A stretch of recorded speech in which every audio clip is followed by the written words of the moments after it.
Thiruvananthapuram അഞ്ചുതെങ്ങിൽ tsunami പദ്ധതി പ്രകാരം നിർമ്മിച്ച വാസയോഗ്യമല്ലാത്ത വീടുകൾ മുൻ കേന്ദ്രമന്ത്രി വി മുരളീധരൻ സന്ദർശിച്ചു. അഞ്ചുതെങ്ങ് പഞ്ചായത്തിലെ പുത്തൻനട 6-ാം വാർഡിലെ വീടുകളാണ് മുരളീധരൻ സന്ദർശിച്ചത്. കോളനി നിവാസികളുടെ ന്യായമായ ആവശ്യം നേടിയെടുക്കുന്നതിന് കേന്ദ്ര സംസ്ഥാന സർക്കാരുകളിൽ സമ്മർദ്ദം ചെലുത്തുമെന്ന് വി മുരളീധരൻ പറഞ്ഞു. സുനാമി പുനരധിവാസ പദ്ധതി പ്രകാരം നിർമ്മിച്ച വീടുകൾ അപകടാവസ്ഥയിലായതിനെ തുടർന്ന് നിരവധി നിവേദനങ്ങൾ നൽകിയിട്ടും പ്രശ്നപരിഹാരം കാണാതായതോടെയാണ് മുൻ കേന്ദ്രമന്ത്രി വി മുരളീധരന്റെ നേതൃത്വത്തിലുള്ള BJP നേതാക്കൾ സന്ദർശനം നടത്തിയത്. പ്രഥമദൃഷ്ട്യാ തന്നെ വീടുകളുടെ നില അപകടാവസ്ഥയിലാണെന്ന് മനസ്സിലാക്കുന്നുവെന്ന് പറഞ്ഞ മുരളീധരൻ ഓരോ വീടും സന്ദർശിക്കുകയും കോൺക്രീറ്റും മേൽക്കൂരയും ഇളകി വീണത് നേരിട്ട് കണ്ട് മനസ്സിലാക്കിയ ശേഷം ഏറെ സമയം ചെലവഴിച്ച ശേഷമാണ് മടങ്ങിയത്.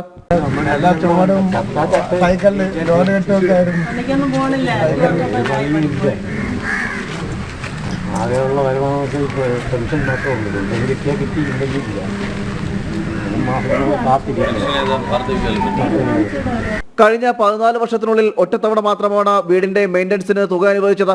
തുടർന്ന് യാതൊരു സഹായവും ലഭിച്ചില്ല എന്നും കോളനി നിവാസികൾ പരാതിപ്പെട്ടു. BJP അഞ്ചുതെങ്ങ് പഞ്ചായത്ത് കമ്മിറ്റിയാണ് സന്ദർശന പരിപാടിക്ക് നേതൃത്വം നൽകിയത്. നോർത്ത് ജില്ലാ പ്രസിഡന്റ് RS രജികുമാർ, പ്രഭാരി ഒറ്റൂർ മോഹൻദാസ്, കടക്കാവൂർ അശോകൻ തുടങ്ങിയ BJP നേതാക്കളും സന്ദർശന പരിപാടിയിൽ പങ്കെടുത്തു.